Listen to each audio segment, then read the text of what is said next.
What's up, everybody? Welcome to the video. We're going by core plays for week 19 of the NFL season on DraftKings and FanDuel Playoff Edition. We have a really good slate, looking forward to it. But if you do enjoy, make sure you leave a like down below. Subscribe to the channel for brand new, and let's dive right into it. And as always, if you like what you see on the screen behind me, it's all available completely free for a week over on my Patreon with their free week trials. If you're lucky, you can stay. If not, tell me to kick rocks. You're not going to hurt my feelings. But it's got the projections for both sites, DraftKings and FanDuel, my entire data sheet. Cheat sheets going over cash games, tournaments in my Discord community, which is rocking 24/7. So if you want to check it out, you know where to find it. And we got NASCAR coming in a few weeks, so obviously very excited for that. But let's get into it here. I do want to mention that there is several slates to cover this week. I am going to be doing the 6-game slate. Obviously, if you are playing the Saturday slate, Sunday slate specifically, or maybe just the showdown on Monday, it's going to be a bit of a different breakdown, but hopefully this will be able to apply to most things this week. But obviously the breakdowns would be a little bit different if I was just covering the 2-game slate versus the 6-gamer. But let's get into it here. I do want to mention that there is 2 games with severe weather this week. It's going to be bitterly cold in Kansas City for the Dolphins and Chiefs game, so really not too interested in many of the offensive options over there, maybe besides the run game on both sides. But last I saw, we're talking -5 to -10 degrees. That's not the wind chill. That's the actual temperature. Wind chill could get you close to -25, -30 degrees.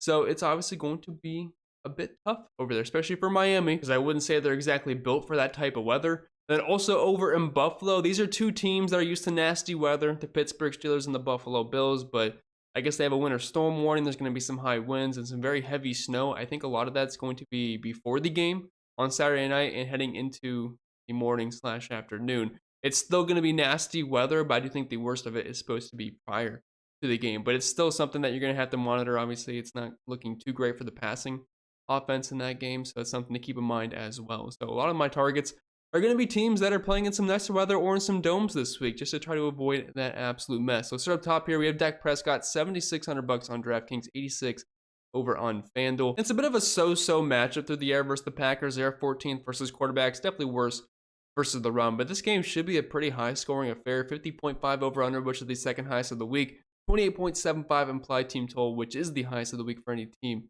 this weekend for the Dallas Cowboys. 7-point favorites, and we know Dak Prescott and the company plays better in the Jerry Dome. And I don't really think they're going to have too many issues here versus the Packers defense. We know Dak Prescott, CeeDee Lamb, they've been great for fantasy this year. CeeDee Lamb's a bona fide stud out there. Has definitely himself in the upper echelon of wide receivers this season, which is great to see because we all knew the talent was there. But I mean, him doing consistently week in, week out, after a bit of a slow start for the passing attack, it seemed like this year. I mean, they definitely found their groove and they're pretty much unstoppable out there at this point. So I like Dak in tournaments. Probably not going to get there in cash games just because of the price point. There's other guys I'd rather spend less money on, like Matthew Stafford, or maybe even a Baker Mayfield, Joe Flacco this week, that I think have pretty similar upside given their price points, and then we can still fit in some studs mixed in with them as well. But again, Matthew Stafford might be my favorite quarterback to target, $6,500. He's going back to Detroit. Nice little storyline here. 51.5 over under, which is the highest of the week. 3-point spread in the Lions' favor. 24.25 implied team total for the LA Rams. And then on the flip side of this game, we have Jared Goff at $6,200 and $7,700 over on FanDuel. And he has very similar numbers to Matthew Stafford this year. Now, Sam Laporta got banged up in their last previous games, so unfortunately they're probably going to be without him. You have James Mitchell and Brock Wright stepping in, but you still have one of the more prolific wide receivers in the NFL at this point, Amon-Ra St. Brown, out there to get the ball too, and I think the Detroit Lions will be fine either way. They still have plenty of weapons. Jahmyr Gibbs, David Montgomery, like I already mentioned, St. Brown. You have Josh Reynolds, Jamison Williams, maybe Khalif Raymond. So I think Jared Goff, Matthew Stafford, these are the 2 quarterbacks you probably want to target the most. I think Goff comes in lower owned than Matthew Stafford, just because I think everyone's going to want to use the pass catching options with the Rams maybe a little bit more versus this very weak Detroit defense, who's currently allowing the 3rd most points per game in the quarterback position, but at the same time, the Rams are allowing the 6th most points per game to the quarterback position. So I think both these guys look fantastic. Stafford, I feel, is a cash game option. Jared Goff is probably one of the better tournament quarterbacks on the slate, does project pretty well for me.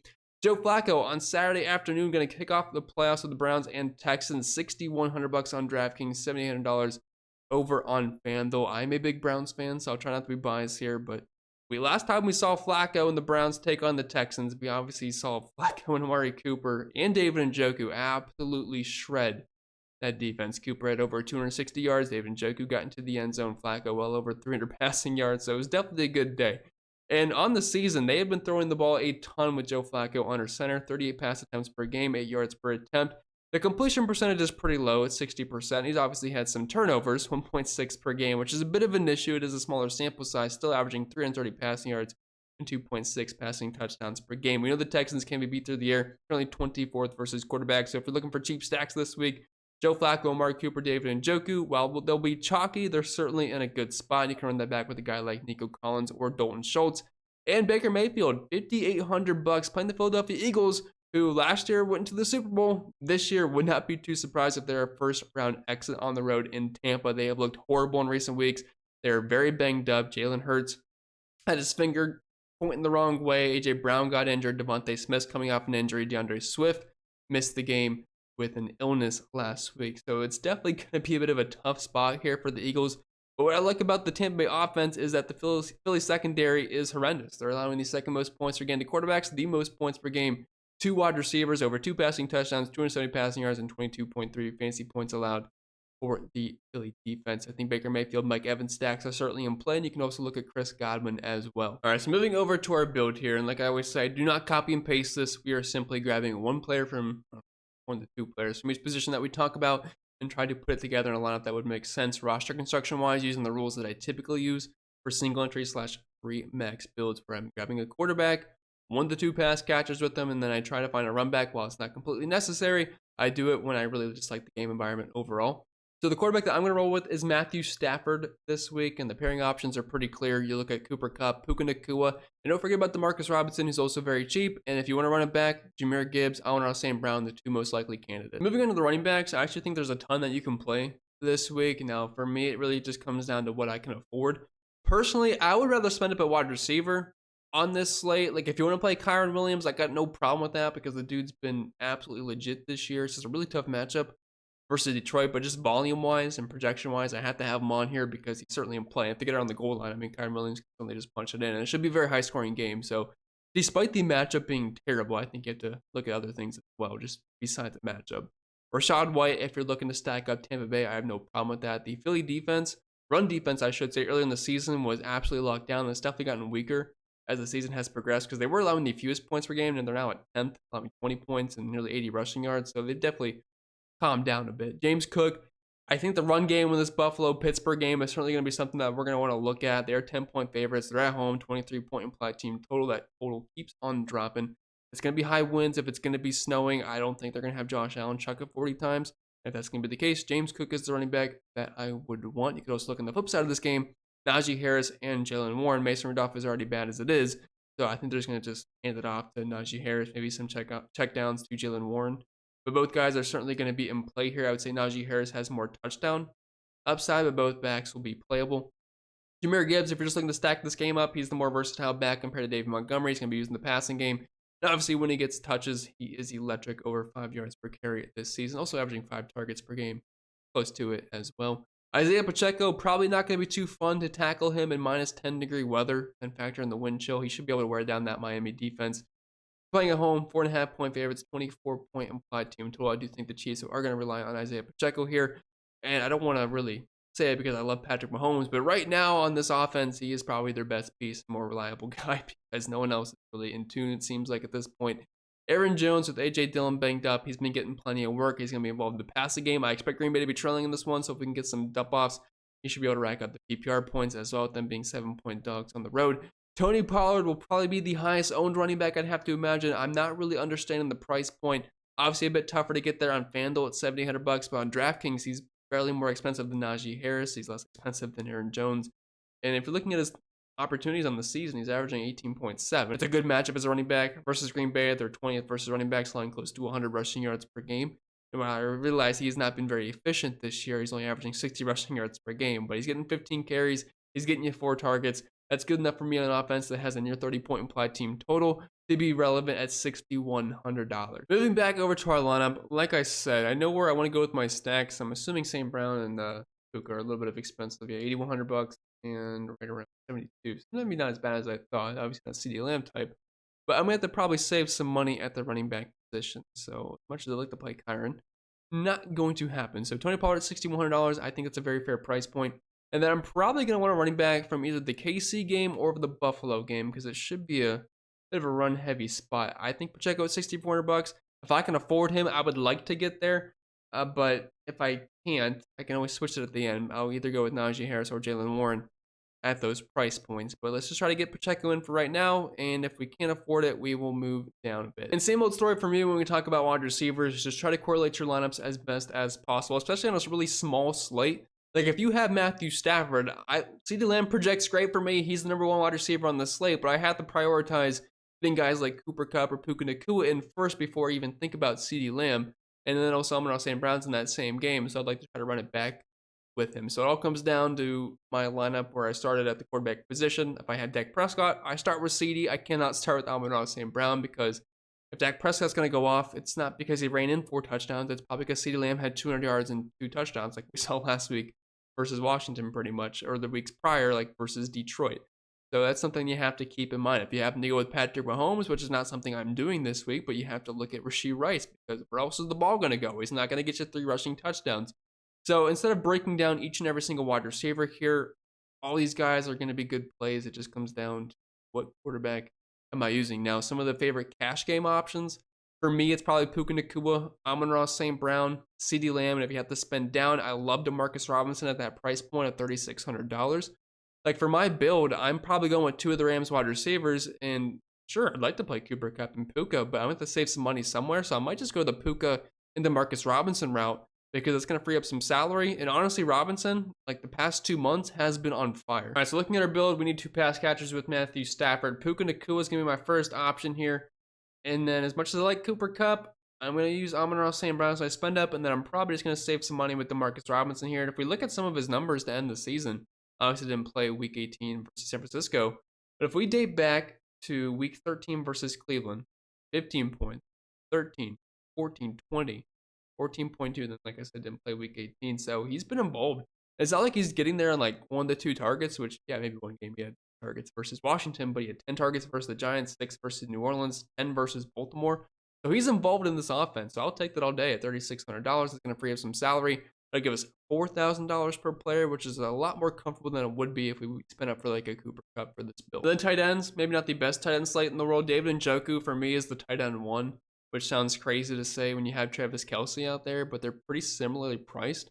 Now, I believe the pricing is a bit different if you're looking at just a specific Saturday slate. I think they're like almost $100 apart. But the way that he's been utilized with Joe Flacco under center, David Njoku has been the absolute man. So I would say he's my favorite tight end on the slate. Plus, Houston does struggle versus tight ends. They're currently 29th versus the position. Goddard's fine just because there's a lot of injuries in Philly. So, I mean, the ball's going to go somewhere. Obviously, Devontae Smith's playing. We're not sure what's going to happen with A.J. Brown. But Goddard is one of the healthy guys on that offense. Ferguson, if you're using Dallas stacks, Dalton Schultz is a run back option, and Houston, Cleveland game stacks if you want. But for me, David Njoku is a bit of a priority on this slate. If you do want to go cheap, I do not have them listed on here, but you have James Mitchell, Brock Wright over in Detroit, Sam Laporta being out. That could open up some value if you really need it. But since I went to Marcus Robinson, I don't think I'm going to have to go that route. And then defense, always super fun to talk about, especially on these small slates. I would just say play whoever fits. I would not play the Packers, though. They're probably going to end up getting blitzed.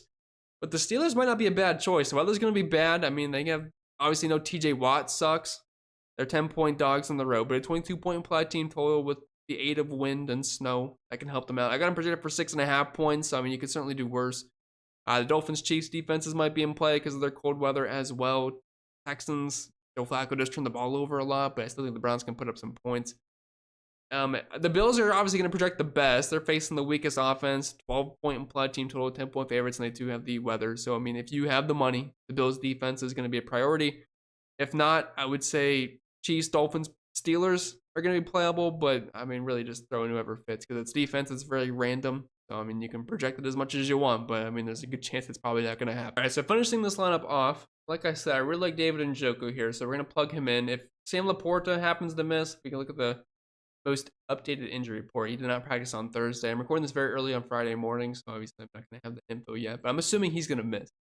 And like I said, if he does miss, you have guys like James Mitchell down here, who I believe is $3,000. At least Brock Wright's $3,000. James Mitchell, okay, he's $2,800. He also has a question tag, but I'm assuming he happens to play. But I like Njoku, so we're going to plug him in. And then defense, if I went the Bills defense, I have $3,100 left, and I'm not sure I want to go the double tight end route. I mean, if you want to, that's certainly viable. I'm going to try to save some money here. Let's go with the Steelers defense. Hope Josh Allen Gives us a couple turnovers, which we get almost every single week. Who knows? Maybe we get a pick six. It just really sucks not having TJ Watt because we're going to lose a couple sack points, obviously.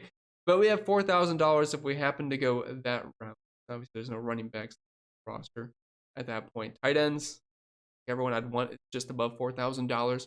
But we do have some wide receiver options here. If you want to go with the double Cleveland stack, you have Elijah Moore, who I think is certainly viable. He was eating up the Jets, obviously, with no Amari Cooper until he ended up getting that awful hit. Like 2 out there. Then you have Josh Reynolds there. With Sam Laporta going down, I mean, that is a bump for some of the receiving options there because I don't really think that Mitchell and Brock Purdy are going to soak up a 22% target share themselves. The reason the ball goes to Sam Laporta so much is because he's Sam Laporta and he's pretty good at football.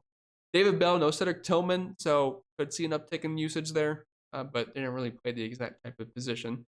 You also have Jamison Williams, which would actually work with our stack here. Khalil Shakur, no Gabe Davis. The problem is I just hate the weather in that game. So there's plenty of options, 4,000 and below, if you had to look for a pump play, which I think is fine on small sites like this. So I'll just leave it blank and let you guys use your imagination.